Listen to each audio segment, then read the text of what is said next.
నిజంగా వ్యవస్థలు ఎంత చెడిపోయినాయంటే ఈ వ్యవస్థలు పేదోనికి పనిచేయవు అని మరొకసారి నిరూపితమైంది. మేమేమో కావాలని అబండాలు వేయట్లేదు. మంగళి గారికి మధుకు సంబంధం లేదని చాలా క్లియర్గా చెప్పింది. పంజాగుట్టలో కానీ పంజాగుట్ట ప్రెస్ మీట్లో తను చాలా క్లియర్గా చెప్తూ మధుగాడనే ఒక వ్యక్తి 3 సంవత్సరాల నుంచి వాడు ఇదే దందా చేస్తున్నాడు అనుకుంటా చెప్పింది. నేను ఈ కేసు టేకప్ చేసే ముందు బాధితులు కొంతమంది వచ్చిన తర్వాత ఇది నిజమా కాదా అని తెలుసుకోవడానికి మంగళి గారు అడగడం జరిగింది. మంగళి గారు నాకు ఫోన్ చేయడం జరిగింది.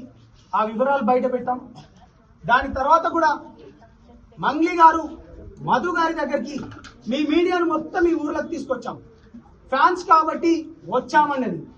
కానీ నిజంగా మిర్యాల కూడా ఇక్కడ నుంచి దగ్గర 70 కిలోమీటర్లు సింగిల్ రోడ్డు. మీ మీడియా వాళ్ళు మొత్తం చూశారు. అంటే ఒక ఫ్యాన్ దగ్గరికి రాత్రి 10 దాటిన తర్వాత రావాల్సిన అవసరం ఏముంది? ఈ ఇల్లు ఈ ప్రజలు చెప్తున్నారు, నేను కాదు చెప్పేది. ఈ ఇల్లు ఓపెనే కాలే కదా, అసలు మంగళి గారి ఇక్కడికి ఎందుకు వచ్చింది? మంగళి గారు అంటారు మధు గారికి సంబంధం లేదు.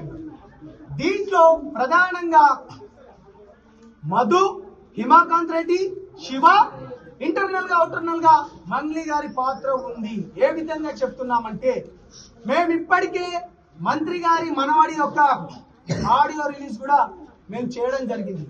అనేక మంది మొబైల్లో ప్రామిసరీ నోట్లతో పాటు వాళ్ళకు డబ్బులు ఇచ్చింది కూడా మీరు అందరూ చూసి వేశారు.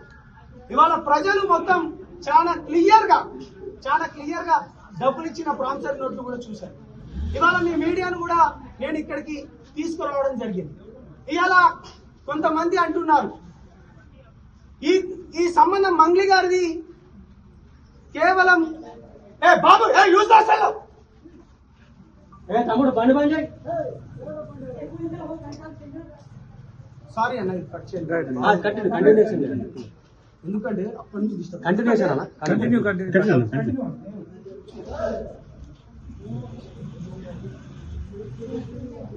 అన్న, కంటిన్యూషన్ స్టార్ట్.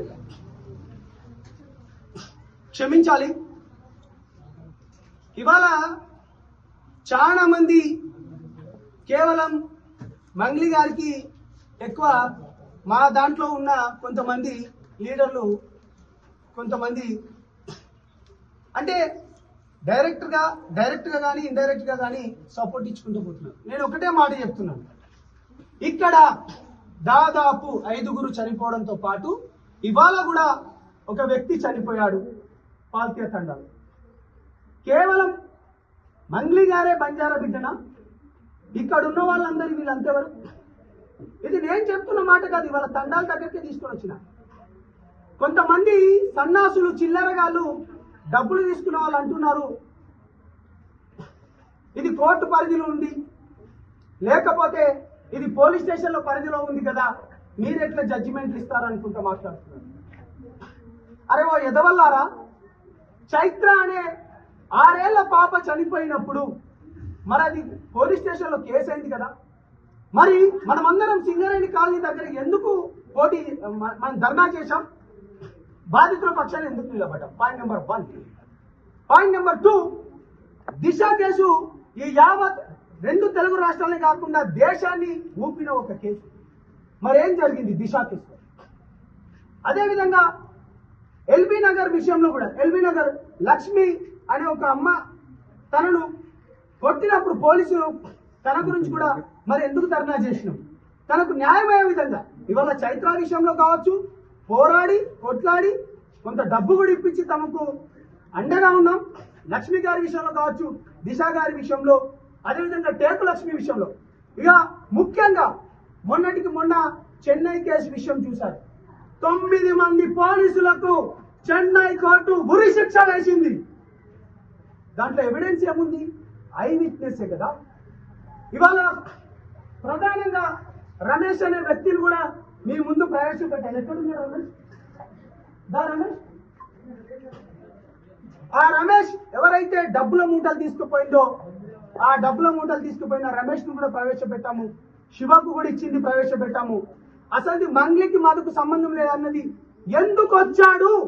3 సంవత్సరాల నుంచి నువ్వు వాడెవడో నాకు తెలియదు అంటున్నావు కదా, ఎందుకు వచ్చావు? మేము అంటున్నాం పోరాటాలు మీరు కోర్టులో ఉన్నాయి కూడా ఎందుకు చెప్తున్నారు అంటున్నారు. బాజాప్తగా పోరాటాలు చేస్తేనే బాధితుల పక్షాన న్యాయం అవుతుంది. మంగ్లీకి మధుకు ఉన్న సంబంధం ఇగో ఈ ఇంటి సంబంధం, ఈ ప్రజల సంబంధం, ఈ ప్రజలు చూసిండ్రు, ప్రాంసరీ నోట్లు చూశారు. అదే విధంగా ప్రతి ఒక్కటి మినిస్టర్ ఆడియో కాల్ కూడా మేము వినిపించాం. ఇక నేను ప్రధానంగా చెప్తున్నాను, ఈ వ్యవస్థను నడిపిస్తున్న గౌరవనీయులైన రేవంత్ రెడ్డి గారికి మా తరపున, తమ్ముడు అశోక్ తరపున రఘు, అదేవిధంగా తమ్ముడు మన వినోద్, అదేవిధంగా బాధితుల తరపు నుంచి మేము ఒకటే మీకు రిక్వెస్ట్ చేస్తున్నాం. మంగ్లీ గారు మీ దగ్గరికి వచ్చి ఏదో పాటలు పాడిందనో, లేకపోతే తను సెలబ్రిటీ అనో, లేకపోతే సెంట్రల్ మినిస్టర్లతోని మంచి వాళ్ళ ప్రోగ్రాంలో పాటలు పాడిందనో దయచేసి మీరు ఆ వివక్షత చూపించండి. పేద బిడ్డలు మీకు ఓట్లేసిన మీరు పేదల పక్షాన్ని నిలబడండి. మంగ్లీ గారు సెలబ్రిటీ కాదు. మంగ్లీ గారు తెలంగాణ ఉద్యమం నడిచేటప్పుడు మేము దగ్గర తీసుకున్న మా బిడ్డను ధూమ్ధామ్లలో చూపించినాం. మా దగ్గరకు వచ్చి ప్రోగ్రాం ఇవ్వమంటే భిక్షు అన్న మాకు తీసుకొని వచ్చి పరిచయం చేస్తే మేము ఇవాళ తనని మేము ఇంత పుష్ చేసిన వాళ్ళం మేము వదులుకుంటామా? 1000 మంది ఒకవైపు సెలబ్రిటీ ముసుగులో ఒకవైపు ఉంటే ఇది ఎంత దారుణం. మంగ్లీ గారి పైన ఎవరో చిన్న మాట అంటేనే 3 గంటల్లో తనని మీరు తీసుకొచ్చి అరెస్ట్ చేశారు కదా. ఇవాళ ఇంతమంది కొన్ని కోట్ల రూపాయలు, 100 కోట్ల రూపాయలు వ్యవస్థలు మొత్తం మీ చేతిలోనే ఉన్నాయి. పోలీస్ డిపార్ట్మెంట్ మీ చేతిలో ఉన్నాయి. ఇప్పుడు నేను ఉదయం నుంచి రాత్రి ఎక్కడికి పోయినా కెమెరాలు కూడా మొత్తం మీ దగ్గర ఉంటాయి. మేము ఒకటే డిమాండ్ చేస్తున్నాం మా బృందం తరపు నుంచి, ఈ దోచుకున్న డబ్బులు మొత్తం ఎక్కడ పోయినవి? ఇప్పటి వరకు 5గురు చనిపోయారు, ఇంకా కొంతమంది చనిపోవడానికి కూడా సిద్ధంగా ఉన్నారు.